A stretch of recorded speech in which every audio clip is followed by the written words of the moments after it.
Hello students, welcome आप सभी के सीडी परिवार में। और आज की क्लास में हम लोग हिंदी पेडागोजी के टैग वर्ड हम लोग डिस्कस करने वाले हैं। तो आइए डियर फ्रेंड्स, आप सभी का स्वागत है, वेलकम है इस सीडी परिवार में।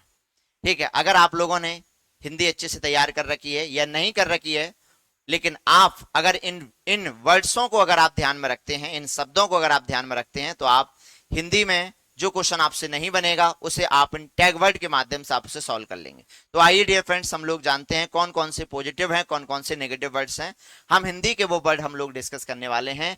ठीक है, आइएगा, सबसे पहले हम शुरू करते हैं यहां से। अगर आप लोग इस क्लास की पीडीएफ चाहते हैं तो मैंने डिस्क्रिप्शन में टेलीग्राम की लिंक डाल रखी है, उस लिंक पर जाकर आप लोग ठीक है टेलीग्राम चैनल ज्वाइन कर सकते हैं। और वहां पर मैंने क्या कर रखा है, इसकी टेलीग्राम में इसकी मैंने ठीक है पीडीएफ डाल रखी है। चलो सबसे पहले हम बात करते हैं पॉजिटिव वर्ड्स में, और सबसे पहला पॉजिटिव वर्ड्स आता है कि भाषा के प्रयोग के अवसर। अगर हम बच्चों में भाषा का विकास करना चाहते हैं, हम चाहते हैं कि बच्चे भाषा को अच्छे से विकसित हो सके बच्चों के अंदर, तो हमें क्या करना है, हमें डियर फ्रेंड्स भाषा के बच्चों को क्या करना है, हमें अवसर हमें प्रदान करने हैं। क्योंकि जितना हम बच्चों को भाषा के अवसर हम प्रदान करेंगे, ठीक है, सबसे पहले हम पॉजिटिव वर्ड डिस्कस कर रहे हैं, उतना बच्चे भाषा को बेहतर तरीके से सीख पाएंगे। ठीक है, हाँ, भाषा अर्जन क्या होता है? भाषा अर्जन सहज और स्वाभाविक होता है। कई बार आपसे एग्जाम में पूछा भी जा चुका है, भाषा क्या होती है? सहज और स्वाभाविक होती है, और ये अचेतन मन से होती है। कैसे होती है? अचेतन मन से होती है। ठीक है, यानी इसके लिए हमें किसी प्रकार के अभ्यास की आवश्यकता नहीं पड़ती है। किसके लिए? ठीक है, भाषा अर्जन के लिए। लेकिन अगर आपसे भाषा अधिगम अगर आपसे पूछता है, अगर आपसे भाषा अधिगम पूछता है, तो यहां पर आप कह सकते हैं कि सर भाषा अधिगम जो होता है वो कैसे होता है? वो अभ्यास के द्वारा, प्रशिक्षण के द्वारा होता है। और ये क्या होता है? ये सचेतन मन से होता है। कैसे होता है? सचेतन मन से होता है। चलिए, तो पहला वर्ड क्या है कि भाषा के प्रयोग के अवसर हमें देने हैं। ठीक है, भाषा अर्जन सहज स्वाभाविक होती है। हमें प्रोत्साहित करना है बच्चों को, क्या करना है? हमें प्रोत्साहित करना है। ठीक है, व्यापक कथन, जैसे समाज, हम कोशिश करें कि बच्चे को ठीक है हम समाज के बीच में लाकर हम भाषा सिखाने का प्रयास करें। ठीक है, तो बच्चे भाषा को अच्छे तरीके से सीख पाएंगे। क्या कर पाएंगे? बच्चे भाषा को अच्छे तरीके से क्या कर पाएंगे? सीख पाएंगे। इसके बाद में आता है ठीक है आकलन। हमें पोर्टफोलियो आकलन पर जोर देना है। ठीक है, किस आकलन पर जोर देना है? पोर्टफोलियो आकलन पर जोर देना है। तो जहां पर भी आपको ठीक है हिंदी पेडागोजी में ज्यादातर आपसे ठीक है क्या पूछा जाता है? पोर्टफोलियो पूछा जाता है। तो जहां भी आपको पोर्टफोलियो नजर आ जाए, समझ जाइएगा ये हमारे लिए क्या है? पॉजिटिव वर्ड्स है। ठीक है, भाषा सीखने की क्षमता जन्मजात होती है। ये किसने कहा? ये नॉम चॉम्स्की ने कहा है। किसने कहा है? नॉम चॉम्स्की ने, कि भाषा सीखने की क्षमता जन्मजात होती है। और इन्होंने एक सिद्धांत दिया है, ठीक है, जिसका नाम है एलईडी। ठीक है, एलईडी को हम इंग्लिश में क्या कहते हैं? लैंग्वेज एक्विजिशन डिवाइस कहते हैं। क्या कहते हैं? Language acquisition device. ठीक है, इस डिवाइस के माध्यम से हम लोग क्या करते हैं? भाषा सीखते हैं और व्याकरण के नियम सीखते हैं। ये डिवाइस सार्वभौमिक होता है। कैसा होता है? ये सार्वभौमिक होता है। ठीक है, कैसा होता है? ये सार्वभौमिक होता है।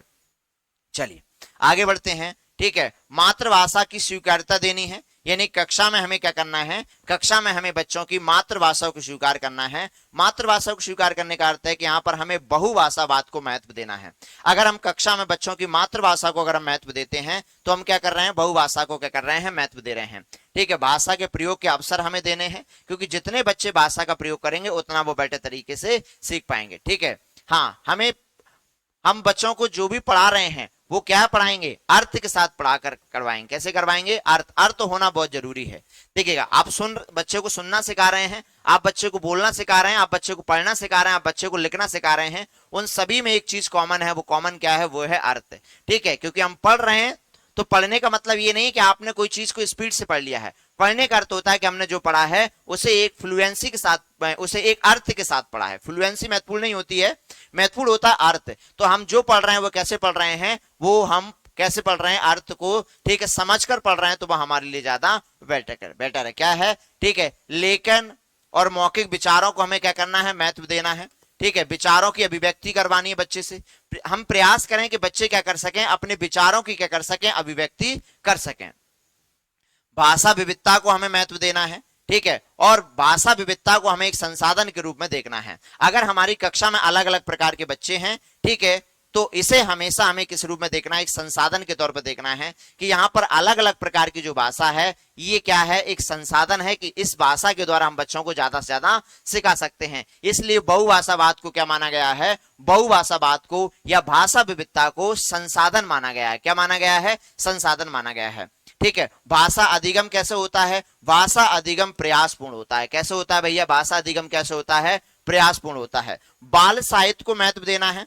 ठीक है, बाल साहित्य जितना अच्छा होगा उतना बच्चे भाषा को बहुत अच्छे से सीखेंगे। जैसे छोटी छोटी कहानियां हैं, रोमांचक कहानियां हैं, बच्चे उनको पढ़ते हैं, उनसे बोलना सीखते हैं, उनसे उनके अंदर नैतिक मूल्य विकसित होते हैं। तो बाल साहित्य क्या है, एक हमारे लिए पॉजिटिव वर्ड्स है। अवसर जहां जाए पॉजिटिव वर्ड्स है। प्रिंट समृद्ध परिवेश, प्रिंट समृद्ध परिवेश क्या होता है, बच्चों के लिए एक ऐसा क्लासरूम रेडी करना जिसमें सारी दीवारों पर हमने क्या कर दिया, पोस्टर हमने लगवा दिए हैं, तो वो क्या होगा, वो हमारा प्रिंट समृद्ध परिवेश में आ जाएगा। ठीक है, विभिन्नता को महत्व देना है, विविधता को महत्व देना है।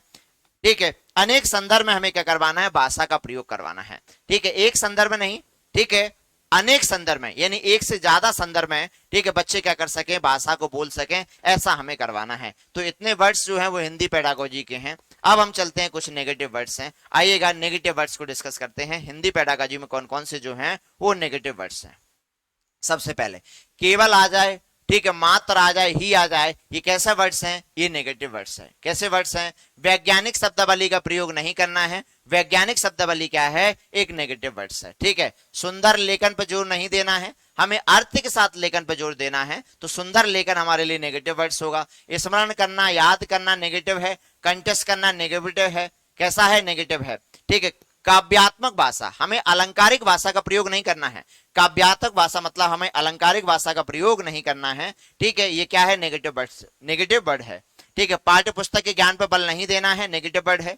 ठीक है, मानक भाषा पर बल नहीं देना है, ये क्या है, हमारे लिए नेगेटिव वर्ड्स है। इसके बाद में, ठीक है, बाधा जटिलता, भाषा को कभी हमें जटिलता के रूप में नहीं देखना है। मातृभाषा को कभी हमें अनदेखा नहीं करना है। क्या नहीं करना है, मातृभाषा को कभी हमें अनदेखा नहीं करना है। ठीक है, तो ये वर्ड्स जो है वो नेगेटिव वर्ड्स हैं डियर फ्रेंड्स। ठीक है, अगर ये वर्ड्स कहीं आपको नजर आ जाएं, ठीक है, तो इनको आप सीधा क्या करेंगे, क्रॉस कर लेंगे। बस पहले क्वेश्चन में देख लेंगे कि क्वेश्चन में क्या पूछ रहा है, नेगेटिव पूछ रहा है कि पॉजिटिव पूछ रहा है। ठीक है, तो डियर फ्रेंड्स कैसी लगी हमारी क्लास, अगर आप चाहते हैं, ठीक है, और क्लास हम लेकर आए आपके लिए, तो प्लीज इस क्लास को ज्यादा से ज्यादा लोगों तक शेयर करिएगा।